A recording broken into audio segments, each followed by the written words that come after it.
Hello, everyone. This is Debra Richardson, and today I am putting the AP in Happy, where accounts payable teams are empowered to protect the vendor master file from fraud. This podcast will give a voice to accounts payable team members by talking about the growing reality of cyber attacks in their world and which vendor setup and vendor management techniques they can apply to protect the vendor master file from fraud. Need training? Visit the Vendor Process Training Center to enroll in your choice of weekly live and on-demand training sessions. Plus, get access to vendor setup form templates and reference tools that will help you and your team avoid fraud, fines, and bad vendor data. So sign up for a free account to get access to free training sessions, vendor process FAQs, and a resource library with information you need to manage your vendor master file. Visit training.debrarrichardson.com today. The link will be in the show notes. If you are looking for a low-cost vendor validation step to deter fraud, I have one for you in today's episode. Keep listening.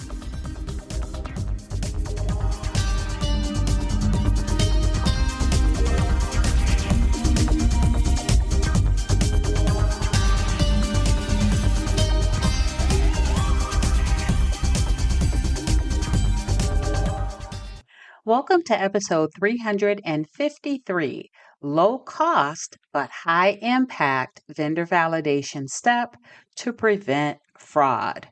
Now, I got this idea because I never thought of it from an article, and it is by or on the Bitdefender website, and it's called How to Vet Suppliers and Avoid Fake Vendor Scams. And every time I see these, I think, oh, they're going to tell us again, right? They'll click on emails that you weren't expecting. Don't download PDFs that you weren't expecting. And every time I see that, I always say, but you can't really do that in accounts payable or the vendor teams because that's kind of all we get. We don't always expect it from our vendors. And that is how we get right invoices. And they don't always let us know it's coming. They just show up.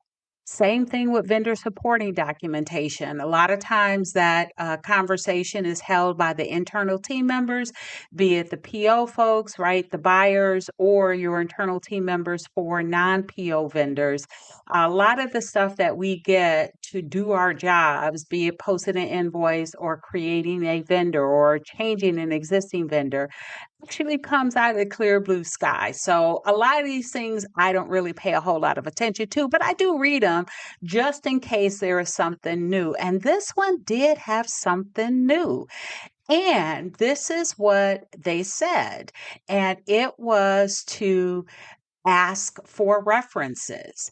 And I never thought about asking for references. And most of you guys know that in my past, I was a practitioner. I was a global senior manager, a senior manager over global vendor maintenance. I had a team of 17. We processed 1,000 or 2,000 vendor requests per month, and we had 140,000 active vendors across 7 different ERPs. And so, as you can guess, right, we had a very intricate vendor validation process. That vendor validation process could change depending on the country the vendor was from, the type of vendor they had, or we were onboarding and whether it was a change or a new vendor add. I mean, we had our processes filled with internal controls, authentication techniques, best practices, and vendor validations that we knew of at the time.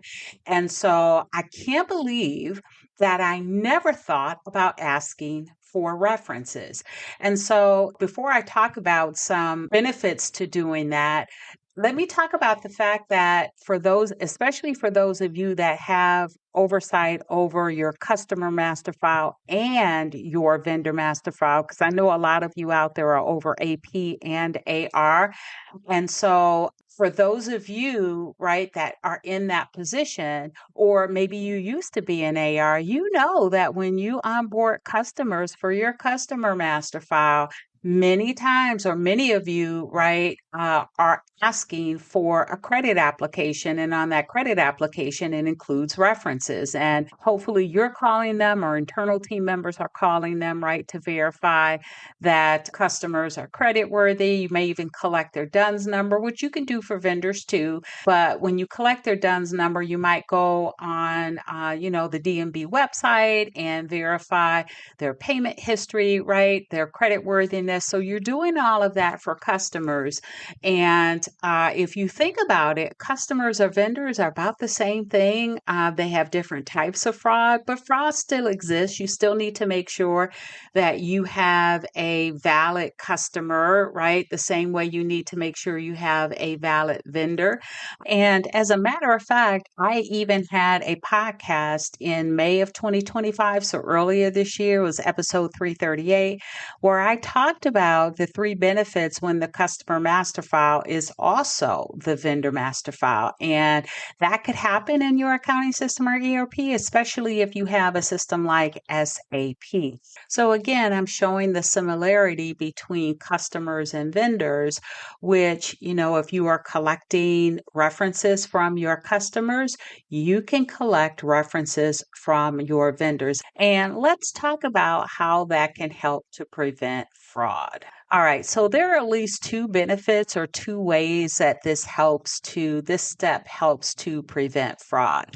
So the first way is just deterrence, right? The more obstacles or forms you put in the way of getting set up in your vendor master file, the more that you're going to have the fraudsters just kind of abandon the request, drop off, and go on to the next potential victim that's not asking for all these types of forms. And if you think about it, if you have a fraudster that wants to get set up in a vendor master file, some companies' vendor master file, so they can send fake invoices, or for that matter, it could be, right, for a internal team member too, right? You've got internal fraudsters too.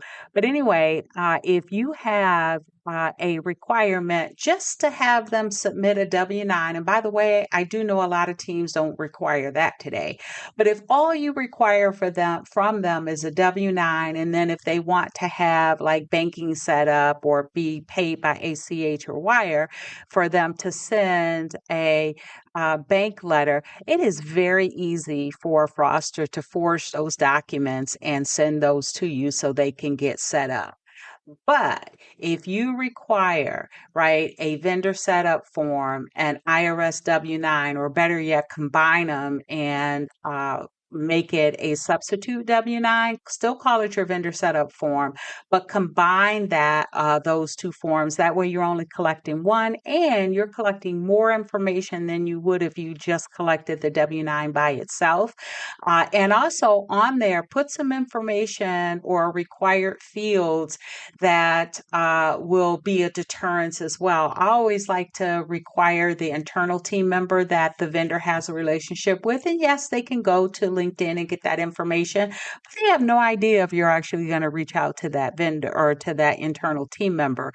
And so they probably won't risk it. And they'll just go on again to the next potential victim that is not asking for the forms and the data that you are requiring to get set up in the vendor master file. So now, if you add another form or another field on the vendor setup form to ask for references, that is another deterrent again, that, it's just too hard to get set up in your vendor master file. It's better for fraudsters to get set up in a vendor or with a company that's not asking all that information. So it's a great deterrence.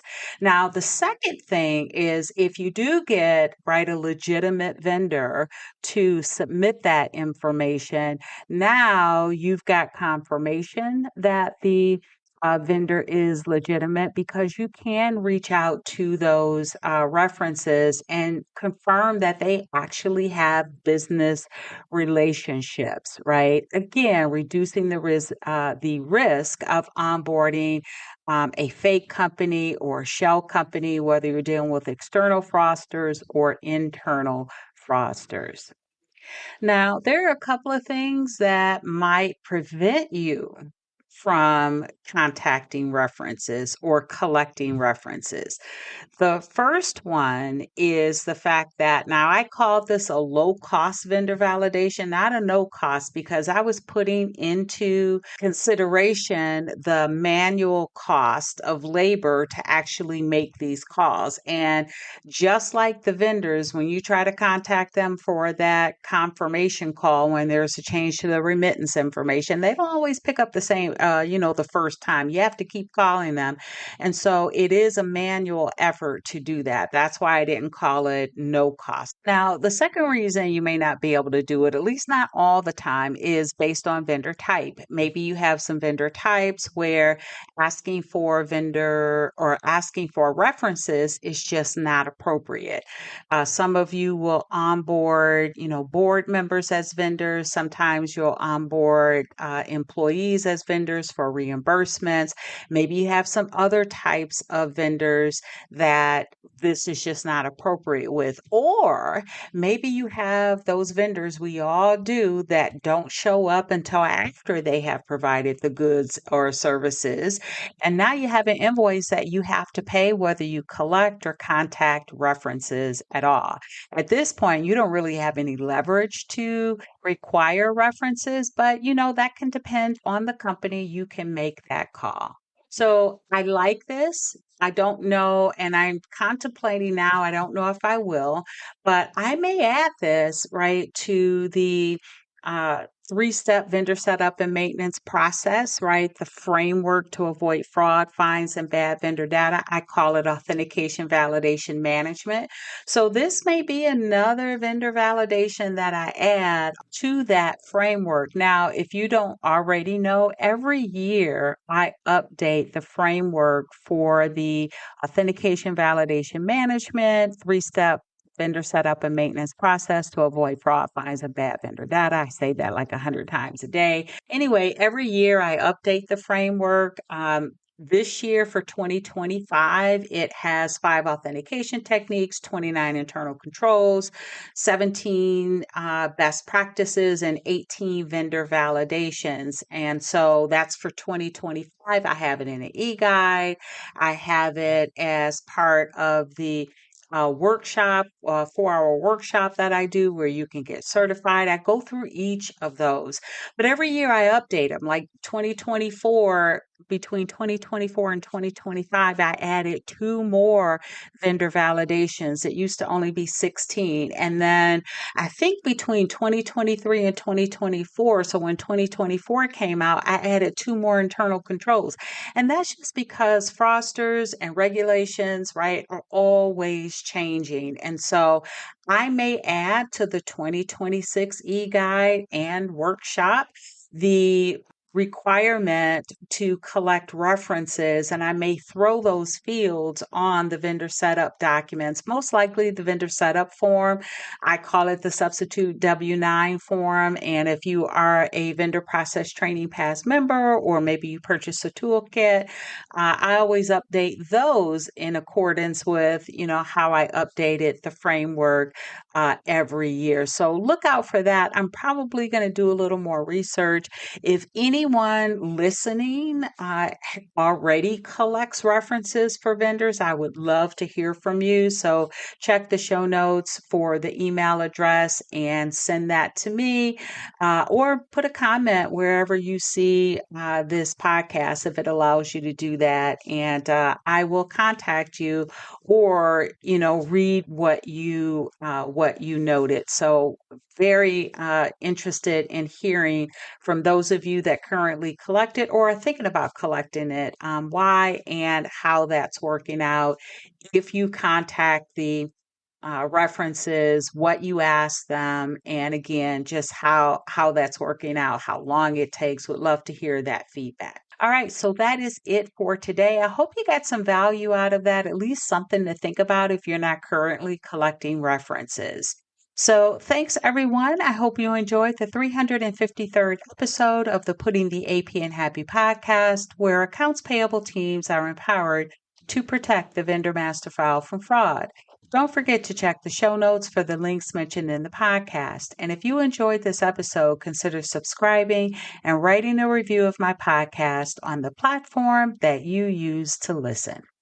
Stay happy.